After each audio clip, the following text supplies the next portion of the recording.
ये शासन और प्रशासन एक हमारा हिस्सा है हुँ, और लोकतांत्रिक में नहीं, हम कर्मचारी ट्रेड यूनियन मूवमेंट से जुड़े हुए हैं। सफाई कर्मचारी की ये माँगे कोई बहुत भारी माँगे नहीं है। भारी नहीं है मगर शासन प्रशासन द्वारा जो हठधर्मिता की जा रही है, हमेशा मेरे समझौतों पर हुँ, जो हठधर्मिता की जा रही है वो बिल्कुल। कुठाराघात है। हुँ। सफाई यूनियन का जो आंदोलन चल रहा है, उस पर हम बैठे हैं, हम लगातार इन लोगों की कवरेज कर रहे हैं और हमेशा हम करते आए हैं। वाल्मीकि समाज और सफाई कर्मचारियों का जो विषय है, उसकी हम लगातार बात करते आए हैं। आज हम एक ऐसी तस्वीर की बात करेंगे, वाक़ई जो भी उसको देखेगा, तो उसको आश्चर्य जो होना लाज़मी है, बनता है। हमें तो कम से कम होता है कि हमने जब व्हाट्सएप पर कुछ तस्वीरें देखी कि एक जो युवा हमारे हमारे देश का युवा हमारे राज्य का युवा, हमारे जयपुर का युवा, जो अपना ज्ञापन होता है भाई, जो 11 सूत्री मांगों का ज्ञापन होता है, उस ज्ञापन को जो बड़े मीडिया संस्थान हैं, उनके वहाँ जो बोर्ड होता है, वहाँ पर खड़ा होता है और फ़ोटो उसका आता है। तो समझ सकते हैं कि आखिर जब इसका संकेत क्या क्या क्या माना जाए। यानी कि बड़े मीडिया हाउसेज हैं, उसके पास से कोई आदमी शौक शौक के तौर पे जाएगा नहीं फोटो खिंचाने के लिए, वो गौरव टावर पर या हवा महल पर जाएगा। तो अगर मीडिया संस्थान के जो बैनर्स हैं, जो उनके जो ऑफिस हैं, उसके बाहर उनके जो बोर्ड होते हैं, बैनर्स के आगे फोटो खिंचाकर कोई डाल रहा है, तो ये हमारे जो देश के लिए बड़ा जो सबसे बड़ा जो गंभीर गंभीर मामला हो सकता है।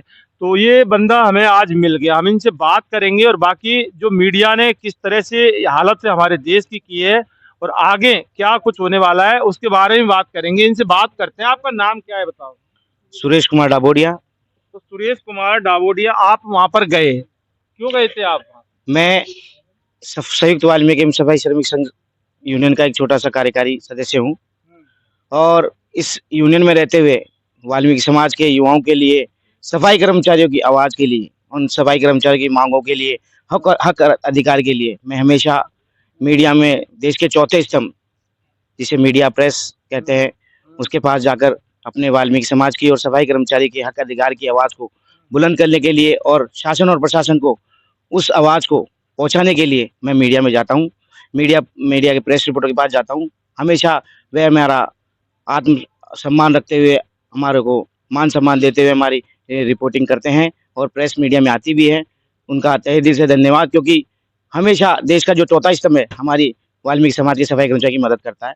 But an investment in press reporter work always be pay the best interest in all सफाई एम्प्लॉई। अच्छा ये बताओ चलो कि उसके बाद आपको जो फ़ोटो आपने जब जारी किए थे, तो उससे क्या ऐसा जो लोकतंत्र के जो मायने होते हैं कि इतनी बड़ी अगर संयुक्त वाल्मीकि सफाई श्रमिक संघ अपने आप में एक बहुत बड़ा तमगा है, ठीक है? बहुत बड़ी ये संस्था है सफाई यूनियंस की और सफाई से ही हमारे जो दिन की शुरुआत होती है। तो ऐसे में अगर कृमिक अनशन जब हो रहा होता है और आंदोलन की जब चेतावनी दी जाती है, 10 तारीख से लगातार ज्ञापन नगर निगम के अधिकारियों को देते हैं, तो ऐसे में मीडिया का भी दायित्व बनता है कि वो यहाँ पर आके अपना फर्ज निभाए, तथाकथित लोकतंत्र के चौथे स्तंभ के नाते। बिल्कुल मीडिया और प्रेस रिपोर्टर्स हमारे पास आते हैं और हम इस आमरण अनशन में और जो चौथे दिन तक कर्मिक अनशन चला, उसमें भी मीडिया रिपोर्टर आए हैं और हमारे वाल्मीकि समाज की आवाज़, सफाई कर्मचारी की, बेरोज़गार युवाओं की आवाज़ उसको बुलंद किया है, 11 सूत्री मांगों की आवाज़ को हक अधिकार के लिए बुलंद किया है और आते हुए उन्होंने हमें कई प्रेस मीडिया वालों ने हमें मान-सम्मान देते हुए, हम बोलते हुए उस प्रेस में छापा भी है। अच्छा 25 तारीख से आप क्या करने वाले हो? देखिए, आज 23 तारीख हो गई है। हमारी ये जो 11 सूत्री मांगों का आमरण पहले कर्मिक अनशन था, अब आमरण अनशन में बदल चुका है। हुँ, इस संघर्ष में हुँ, इसको और ताकत और बल देने के लिए और हमारे अध्यक्ष साहब को हौसला देने के लिए सभी संयुक्त वाल्मीकि एवं सफाई श्रमिक संघ के कार्यकर्ता, सदस्य कार्यकारिणी और वाल्मीकि जयपुर शहर वाल्मीकि पंच कमेटी के अध्यक्ष माननीय श्री मनोज जी चावरिया साहब और और और संगठन सफाई कर्मचारी यूनियन के और हमारे सभी जयपुर शहर के बस्ती सरपंचों सभी के द्वारा एक मीटिंग की गई है। उस मीटिंग में ये निर्णय लिया गया है कि 25 तारीख को हमें आर-पार की लड़ाई लड़ते हुए इस 11 सूत्री मांगों को कि आर पार लड़ाई लड़ते हुए और उनके हक अधिकारियों के लिए लड़ते हुए इस 25 तारीख को ज़्यादा से ज़्यादा संख्या में। आपको लगता है कि आपकी 11 सूत्री मांगे कुछ ज्यादा भारी हैं कि सरकार इनको मान लेगी क्या? देखिए, शासन और प्रशासन एक हमारा हिस्सा है और लोकतांत्रिक में नहीं, हम कर्मचारी ट्रेड यूनियन मूवमेंट से जुड़े हुए हैं। सफाई कर्मचारी की ये मांगे कोई बहुत भारी मांगे नहीं है। इनको शासन और प्रशासन सरकार भारी द्वारा क्या नहीं है, एक बात बताओ कितनी साल हो गई, एक मात्र इनमें से एक मांग है सफाई कर्मचारी भर्ती, उसको आज तक लागू जारी नहीं किया।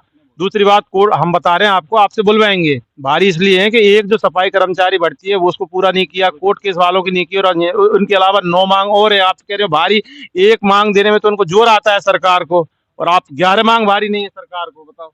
भारी नहीं है, मगर शासन प्रशासन द्वारा जो हठधर्मिता की जा रही है, हमेशा मेरे समझौतों पर जो हठधर्मिता की जा रही है वो कुठाराघात है।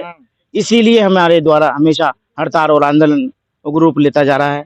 हमने हमेशा सौहार्दपूर्ण वार्ता के लिए शासन और प्रशासन और सरकार को हमने हमको आमंत्रित किया था, मगर उस समझौतों में कभी भी सरकार या शासन प्रशासन खरा नहीं उतरा है। हमें सिर्फ आश्वासन ही मिला है। कुल मिला के ये 23 तारीख की आज शाम हो गई, शाम के करीब 6 बज गए, और उसके बाद 24 और 25 को क्या होता है, और 26 से शायद जो देखने को मिलेगा, जो इनका जो महासंग्राम है, वो 25 का जो तारीख है वो इनकी मीटिंग में निकल जाएगी, और मीटिंग के बाद क्या रिजल्ट निकलेगा वो 25 की शाम, और फिर 26 से पूरा राजस्थान देखेगा संयुक्त वाल्मीकि एवं सफाई श्रमिक संघ का जो संग्राम है, जो महासंग्राम, और वो सीधा सीधा डंडोरिया सरकार बनाम राजस्थान की भाजपा की भजन लाल शर्मा सरकार। इन्वेस्टिगेशन मीडिया के लिए नगर निगम से पवन कुमार के साथ में जितेंद्र शर्मा।